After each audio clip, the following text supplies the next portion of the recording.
जब आप अपनी पूरी जिंदगी एक रहस्य को सुलझाने की कोशिश कर रहे हो? नहीं, खैर, डिटेक्टिव एंडरसन ने ऐसा किया है। लगभग 30 वर्षों तक पुलिस के लिए काम करते हुए उसने कई पहेलियों को सुलझाया, सैकड़ों चोरों को पकड़ा और हजारों जीवन बचाने में मदद की। उसके रिकॉर्ड में सफलतापूर्वक सुलझाए गए मामलों की एक बड़ी संख्या है। ये 25 साल की उम्र में उसने एक चोर को पकड़ा जिसने हर साल प्लास्टिक सर्जरी से अपना चेहरा बदल लिया था। जब एंडरसन 30 साल के थे, जेलों से कैदी सारी दुनिया में भागने लगे। जासूस ने इस मामले को सफलतापूर्वक सुलझाया। अंगर 30 साल की उम्र में उसने एक ज्वालामुखी के मुंह में एक प्रतिबंधित संगठन के गुप्त ठिकाने की खोज की। अपनी 50 की उम्र तक उसने दुनिया की सबसे अजीब बातों को समझाने में सफलता पाई, लेकिन एक ऐसी चीज थी जिसे वह हल नहीं कर सका। ये 1950 के दशक की 2 रहस्यमयी घटनाएं थीं। लापता विमानों के मामले। इन सभी वर्षों में एंडरसन इस पहेली के विवरणों को खंगाल रहा है। दुर्भाग्यवश जब यह कहानी शुरू हुई थी तब वह बहुत युवा था। उसके पास सिर्फ अनुमान और नोट्स थे। लेकिन आज अचानक एक विचार आया। कई वर्षों में पहली बार उसे लगा कि वह आखिरकार इस रहस्य को सुलझा सकता है। लेकिन ऐसा करने के लिए उसे फिर से इस कहानी में डूबना होगा। इसलिए उसने अलमारी खोली और इन घटनाओं पर विस्तृत लेखों वाले 2 पुराने पत्रिकाएं निकाली। पहला मामला 1955 की गर्मियों में हुआ था। 1 जुलाई, पैन एम फ्लाइट 9 एक 4 न्यूयॉर्क एयरपोर्ट से 61 लोगों के साथ उड़ान भरने वाली थी। विमान का मॉडल था डगलस DC-4। यह आधुनिक विमानों से अलग था। उसमें टरबाइन के बजाय विशाल पंखे थे। तो सभी यात्रियों ने अपनी सीट की बेल्ट बांध ली। विमान ने रनवे पर टैक्सी करना शुरू किया, गति बढ़ाई और उड़ान भर ली। यह आसमान में ऊंचा गया और दृष्टि से ओझल हो गया। इसका गंतव्य फ्लोरिडा था। उड़ान का समय 3 घंटे था। डिस्पैच सेवाएं अपने रडार पर विमान को देख रही थीं, जब अचानक पैन एम 9 एक 4 गायब हो गया। ऑपरेटर ने पायलट से संपर्क करने की कोशिश की, लेकिन कोई उत्तर नहीं मिला। न्यूयॉर्क ने यह फ्लोरिडा को रिपोर्ट किया। उन्होंने कहा कि वे भी विमान को नहीं देख सकते। आमतौर पर पायलट विमान के दुर्घटनाग्रस्त होने या तूफान में फंसने पर रेडियो के माध्यम से सूचित करते हैं, लेकिन इस बार कुछ भी नहीं। कनेक्शन स्थापित करने के कई असफल प्रयासों के बाद उन्होंने बड़े पैमाने पर खोज अभियानों को तैनात किया। विमान के साथ संचार तब अवरुद्ध हो गया जब यह अटलांटिक महासागर के ऊपर उड़ रहा था। इसलिए एयर कंपनी को मानना पड़ा कि विमान पानी में दुर्घटनाग्रस्त हो गया। लेकिन इस संस्करण का कोई सबूत नहीं था। जब विमान इस तरह गिरते हैं तो बचाव कर्मी तैरते हुए मलबे ढूंढते हैं। केबिन या सामान के कुछ हिस्से हमेशा सतह पर आ जाते हैं। इस बार बचाव कर्मी कुछ भी नहीं मिला। विमान ने कोई संकट संकेत नहीं भेजा और दुर्घटना का कोई निशान नहीं छोड़ा।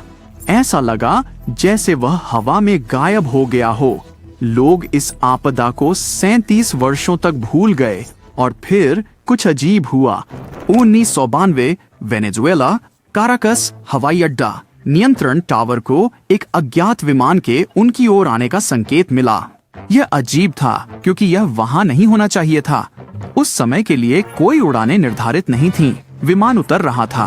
डिस्पैचर और हवाई अड्डे के बाकी कर्मचारियों ने समझा कि यहाँ कुछ गलत है। विमान पुराना लग रहा था। टरबाइनों के बजाय बड़े प्रोपेलर थे।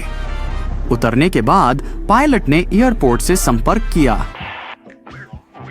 डिस्पैचर ने उससे उसकी पहचान पूछी।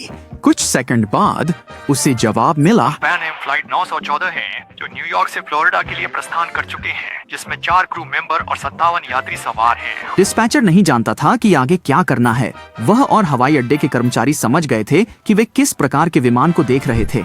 यह विमान 37 साल बाद और अपने गंतव्य से लगभग 1240 मील दूर क्या कर रहा था। कुछ सेकंड बाद चौंका हुआ डिस्पैचर ने माइक्रोफोन चालू किया और कहा, 9 सितंबर 1992 है, तुम्हें पता है? एक लंबा विराम हुआ।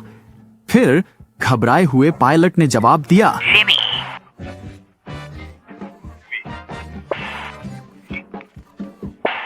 हवाई अड्डे के कर्मचारियों ने पायलट को खिड़की के पीछे से डर के मारे हाथ हिलाते देखा। फिर उसने इंजन चालू किया और विमान को रनवे पर ले गया। पैन एम 914 ने अपनी गति बढ़ाई और उड़ान भरी। नियंत्रक ने उसे रोकने की कोशिश की, लेकिन पायलट ने प्रतिक्रिया नहीं दी।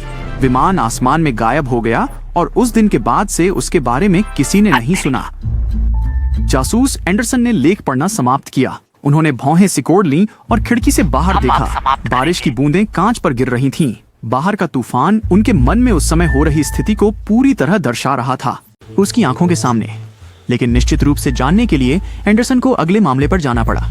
यह एक और लेख था, 1989 में प्रकाशित। यह 1954 में हुआ था। Santiago airlines flight 513 West Germany airport से उड़ान भरी। विमान को 18 घंटे में ब्राजील में उतरना था। उसमें 88 यात्री और 4 चालक दल के सदस्य सवार थे। विमान बादलों के पीछे छिप गया और सभी रडार से गायब हो गया। वायु यातायात नियंत्रक पायलटों से संपर्क करने की कोशिश कर रहे थे, लेकिन कोई जवाब नहीं मिला। 18 घंटे बाद उन्होंने ब्राजील में हवाई अड्डे को कॉल किया। वहां के डिस्पैचर्स भी विमान की लैंडिंग की पुष्टि नहीं कर सके और पायलटों से संपर्क नहीं कर सके। खोज अभियान कई महीनों तक चला, लेकिन उन्हें कुछ नहीं मिला। बिल्कुल पैन एम 914 मामले की तरह विमान अटलांटिक महासागर के ऊपर उड़ते समय रडार से गायब हो गया। 2 साल बाद खोज अभियान समाप्त हो गया और सैंटियागो एयरलाइंस ने अपनी गतिविधियां बंद कर दी। 12 अक्टूबर 1979 ब्राजील में हवाई अड्डे के नियंत्रकों ने एक यात्री विमान देखा जो अचानक उनके रडार पर प्रकट हुआ। इसने हवाई अड्डे के कर्मचारियों के सवालों का जवाब नहीं दिया और सिर्फ हवाई अड्डे के ऊपर गोल चक्कर लगाता रहा। कुछ मिनट बाद विमान उतरा और कुछ नहीं, कोई रैंप नहीं खोला, यात्री बाहर नहीं निकले, पायलट ने प्रतिक्रिया नहीं दी। विमान अच्छी हालत में था।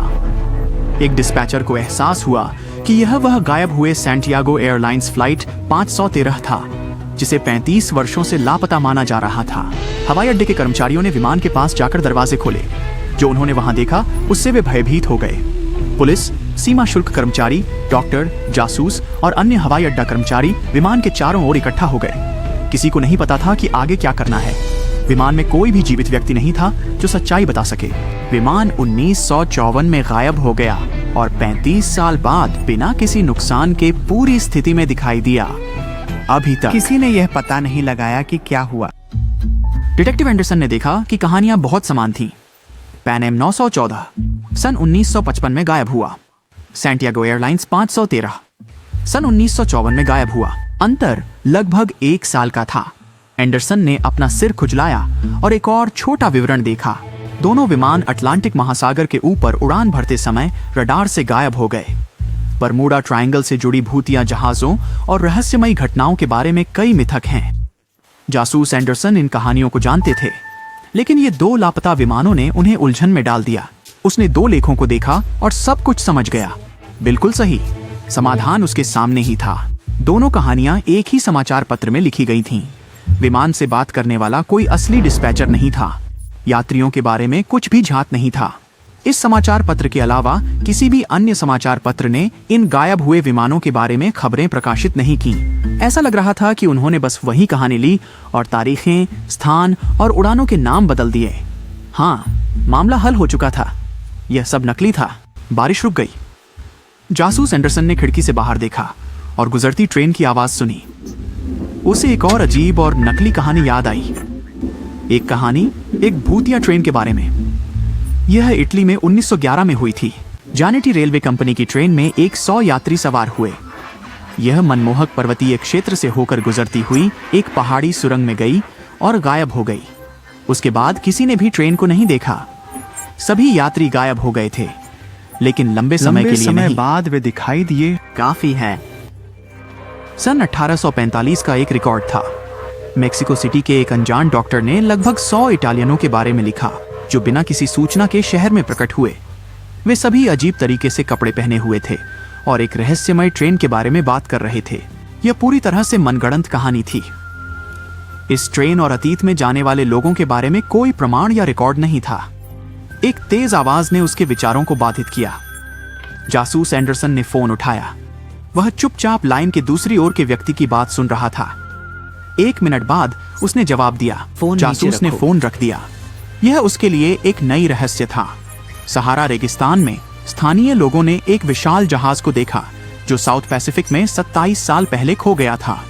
जहाज पर कोई चालक दल नहीं था, कोई झंडे नहीं। किसी को नहीं पता था कि यह रेत के बीच कैसे प्रकट हुआ, लेकिन नमी के कारण इसके चारों ओर गीली मिट्टी बन गई थी। ऐसा लग रहा था जैसे जहाज वहां पानी से अचानक पहुंच गया हो। बिल्कुल सही, इस बार कोई नकली नहीं। जासूस एंडरसन ने अपनी टोपी पहनी और कार्यालय से बाहर निकल गए। लेकिन यह कहानी किसी और वीडियो के लिए है।